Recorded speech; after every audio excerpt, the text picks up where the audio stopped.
Get me near the end of my day. Pretty comfortable, pretty good day overall. Fears blinding as they are. The fear of life. You know, it's funny, it's an odd phrasing. So say, I'm not afraid of life, but I mean, you're afraid of something. Why not say you're afraid of life? Isn't life everything? Aren't you among all those everythings? Are there not things to be eminently afraid of? That would be commensurate with being afraid of life. And things that life in its entirety can bring you, no matter whatever doom life brings you, you can be sure it's going to be completely overwhelming. Like something putting noxious gas into your air supply all over the sky. And we can imagine such things, and I'm sure such things have been planned, and maybe such things have been done. But here we are.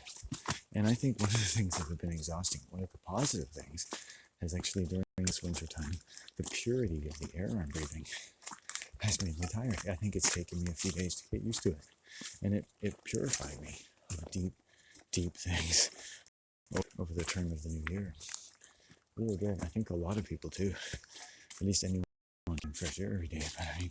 But I think all the air supplies on the west coast have been through this winter. And the snowfall and precipitation changes the air quality a lot. It gets purified a lot. Next thing you know, you're like, whammo. I was smoking this joint one day and just thought, holy shit, I think I'm actually too stoned. And right when I had actually lowered my intake by almost immediately effective that day, because I looked at how it was affecting my bank account.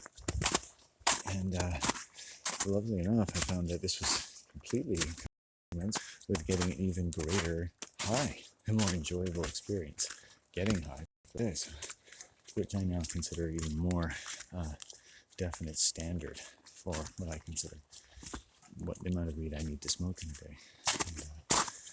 And having learned the amount of weed I can smoke in a day if I want to, I take that from 5 to 1, just because I made a decision. I said I'm going to sleep on it, woke up, boom, this is what I'm going to do, bang, solution. So the solution that started in my mind that will save me $300 a month. Right? Isn't that amazing? Like I generated $300 a month with something I did. That weed is obviously helpful. Even though I was smoking a lot more than you might advise, I was able to correct it immediately. That says something about me. It says something about our relationship. And it's nice. It's a positive thing. And I wanted to share that. Hi. There's a dog. Is that Satan? Hello. I think there's a dog that lives near here. Whoa. I don't know if this dog is loose. Hi. I think this dog is like just scared of me. Come on. Oh, that is so neat. Black dog. Well, I'll take that as a good. I call their dog Satan. I think they just went wandering off. So, I didn't take Satan to be a fearful dog, but I'm glad that they can be so easily induced to bound back to their property. I think that's probably healthy. Especially if they want to keep hold of their dog. That's good. It's a healthy thing to say. And I was getting barked at by this dog, and one day I walked by and I was in a foul mood, and I consider being in a foul mood sometimes, ready if need be, and I sort of took it out on the dog. And I said, hey, just because the dog was coming out on the road and kind of following me a bit, in a sense showing a sense of uncertainty of how far to take his sense of propriety. And so I just had to be a bit aggressive. And it came across to the dog. I think it came across to the owner. And after that, I didn't have any problems. But not knowing what effect that would have, and knowing I wasn't going to do anything else or more or anything similar to that, I seriously and called the dog Satan. Because I actually get along with most dogs. If anything, a dog is barking a lot. It's just erring in a sense of being uncertain about how far to take things, right? And there's no fence, and it's not a place a lot of people probably would normally walk by. Or maybe they do, I don't know, and I'm saving them the trouble. But ever since then, the dog just seems to keep its distance. But it was nice to see them.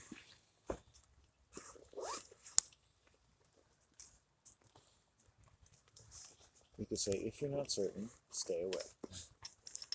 If you're not certain, stay away. Live to fight, Another day.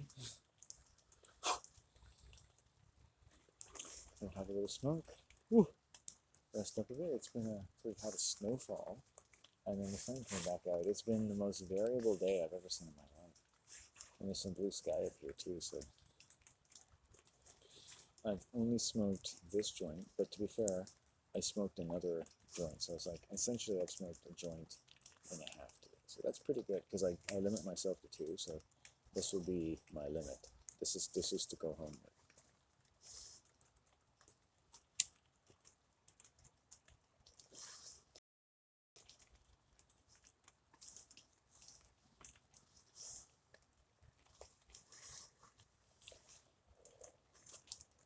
So I think weed is fairly healthy to me. You ever be talking to someone and be sitting on a bench or someplace and they put their foot up? Do you find that, or they, waitress who leaned against my chair, you know, it was kind of like one of those cubbies or whatever, and leaned against it, and she was clearly used to being very close and friendly to men, maybe to get tips and stuff, and it was just like, wow, that is sexually aggressive. It's weird. And I don't think even they really understand what they're looking for. They just, and I'm sure men have encouraged them, and they're used to having a certain kind of interaction. Modesty, per se, is not, but I'm sure they have all the sense of self-esteem and dignity that any woman should like. Afforded a great range in their personality and their sexuality to exert certain types of considered sexual aggression onto them. I didn't really feel comfortable about the way she was standing, but it's not that she didn't smell nice or that it wasn't. But it was a kind of a weird restaurant, and I was with a weird person, so it all kind of blended into the context. But I wouldn't say I really like that. Men like being stimulated, but I kind of like, you know, put a sign on the door. We have sexually precocious waitresses, or this is a place a little closer to things with tits. You know, call it things with tits, gastrointestinal fortitude. You know, what man doesn't like a little flirtation with every meal? And granted, it's not so uncommon for women to walk around in very tight-fitting or loose clothing, revealing clothing. I watched my dad be a little too familiar with this waitress in this one restaurant. I didn't dislike her, you know, no disrespect to her. I thought she was pretty good at what she did, but she obviously uses her sex appeal to make money. Probably has a son at home, who knows. And my dad, well, you know, I mean, do you really have to respond pleasantly to that? And my dad, in a sense, was maybe a little over pleasant, but I mean, they're serving wine and they're showing 65-year-old men their tits. What the fuck do you expect? There's two sides to that story, you know?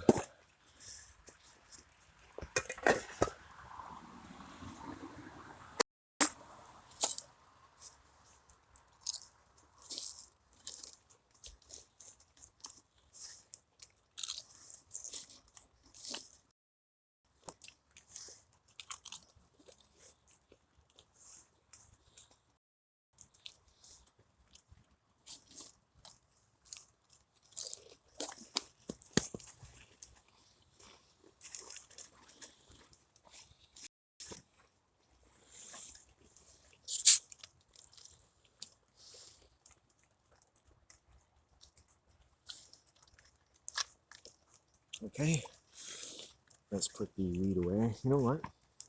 Also, I think I might be able to wear these gloves.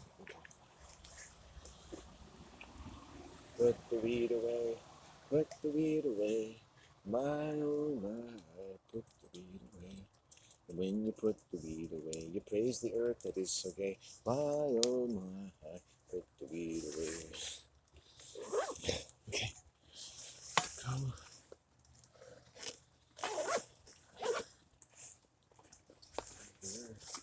I don't know. Is it? A bit of peanut butter bread in one pocket. And closing up the old pocket there. Close up that pocket there. Close up that pocket there. Yep, got a good day. got a good day out of this day. You know, what a strange life. But the strangest thing I ever did see is the way certain women treated me. and also finding among their device ways they could hurt me by being nice. and getting sweet upon my form, so that even perhaps their child would be born. And perhaps without consent, that as a man I thought was meant. And so, without too much relent, I must have gone somewhere else to get my coffee, and so forth and so on. Let's see how that goes. So, it's interesting to break up years of really just trying to avoid being sexually harassed by women by suddenly finding a new type of woman falling in love with you. 20 plus women who pull coffee for a living. And, but not all of them, don't worry. It's not they're tripping over themselves to be with me or anything. It's just, in those ways, I guess men and women can come to appreciate each other a little bit too much, and then all of a sudden it's like, it's too late before you realize, like, this person kind of locked onto you earlier and more than you expected. And it's like bringing a plant, like, admiration. Like, I picked this woman out and thought, she's definitely above average, and was, in terms of service and work. It's just eminently above average. That doesn't mean that, anything else than that. And I thought that was a good thing. I recognize people who are above average in their diligence. I think, why go to work if you're not going to be good at what you do? And but also, you got to be a little strange to like your job sometimes, as much as this person did. But it's like, watering this nice little plant and then turning into a man eating Cyclops. While you're not looking. So she got quite attached to me, I guess. And that is not every time in my life.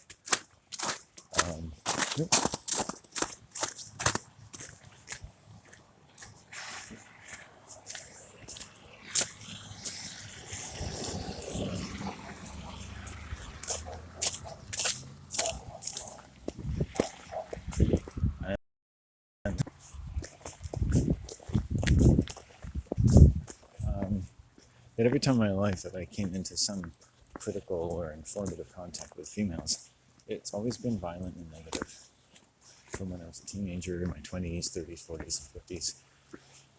And, I'm just hoping for a little time off, so over time I could just examine it, or just let it fall off my muscles as I lay on the beach in some tropical climate, and just forget that my life ever, either because it was so empty or because it was so needful or sick and so on. It just seemed to be a lot of open country for crazy females to latch onto me in ways that I wish I'd been a better person, stronger person, a better loved person, a more mature person was able to avoid, as I'm sure many men have managed to do so. Unless, of course, they like that kind of thing. So, no, I've never had a girlfriend at all. Never been touched really sort of by a female.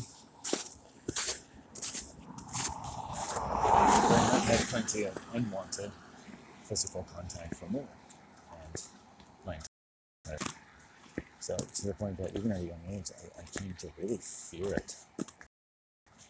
And I'd be very uncomfortable in the social situations that I was placed in. From girls, but also from boys, too, quietly. That I found, and girls that I found too aggressive. It's amazing. I just thought, I'm a poet, and I'm quite capable of being aggressive. It's not like I'm delusional to think that we're not all capable of being aggressive, growl, but I just found people too aggressive. That's the thing I really knew. It's like, and I was watching, other children my age, like in the youth group in Sunday school, and who would undergo radical changes in personality, so that they went from being shy 1 second to being the center of attention and a complete extrovert the second. And 1 week he's this way, and next week he's like, he's the most popular person in youth group, and is like going to be in a play, and he's an incredible actor, as it turns out. Um, and it was a little scary. And I thought there was other children who came from Florida who nobody talked to. And the boys really bullied me. The instructors that took us on camping trips, they were weird.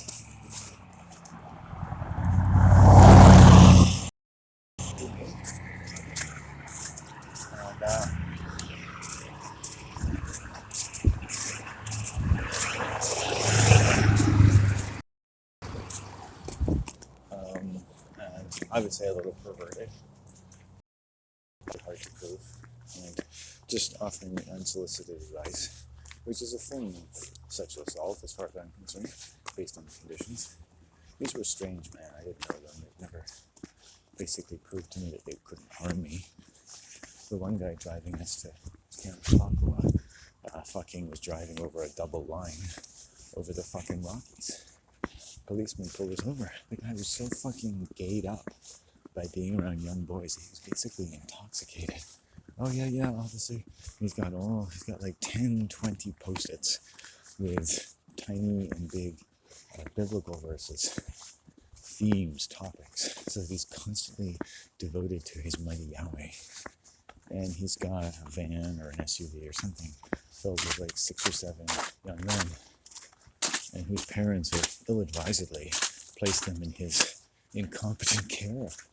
And you may say, I'm just fixating. It's like, no, I mean, it's just, I didn't feel comfortable. I spent the entire time in the van quietly looking out the window. I did not want to be there. I might as well have been on a prison bus. I fucking hated it. I wanted to crawl out of cracks inside the van. You know, they stopped me at a gas station. I didn't want to get anything. We got there. I couldn't wait. My first night over. I was like, maybe it's 2 nights. And it's like, oh, fuck, one more night. Second day over. Fucking next day, oh, breakfast. Oh, we're going to go. Oh, yeah, sad to leave. And I just the whole time, I just never relaxed. Never had a good time. I don't think the guys, the men there, thought I ever had a good time either. But they would never talk to me, except to talk down to me, or to offer unsolicited advice. And it's like, holy fuck, I didn't think I was a weird person.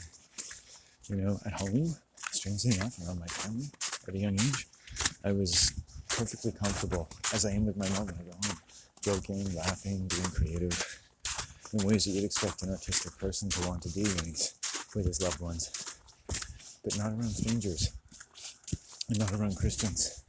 They were different. They lived in different homes. They had very different types of families, very different beliefs, a lot of different expectations. They were basically in their own territory. I was never in my own territory. This was their territory. You understand? It was never mine. Right? If you wanted it to be your territory, you had to become someone else. Right? Someone else who you would never really be. And who becomes someone else they would never really be?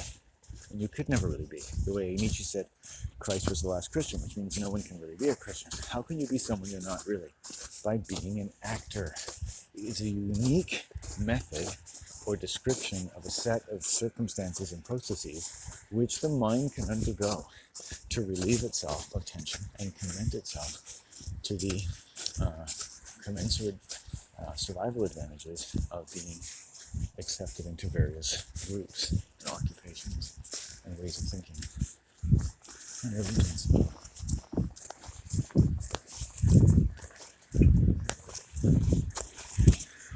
So that's what I learned. And so on and so on. And maybe that person in that youth group, I was in a play. And that was good. I like being in that play. And I'm good at it. I'm a good actor. I don't really care, you know, because I've always felt like I can kind of tell, you know, I can tell what acting does to people. I've suspected it. I've seen it. I've seen women in high school plays who become extremely sexually piqued to the point like they're dancing around the stage, dancing into the seats. They look like they just want to just dance and land on a fence post.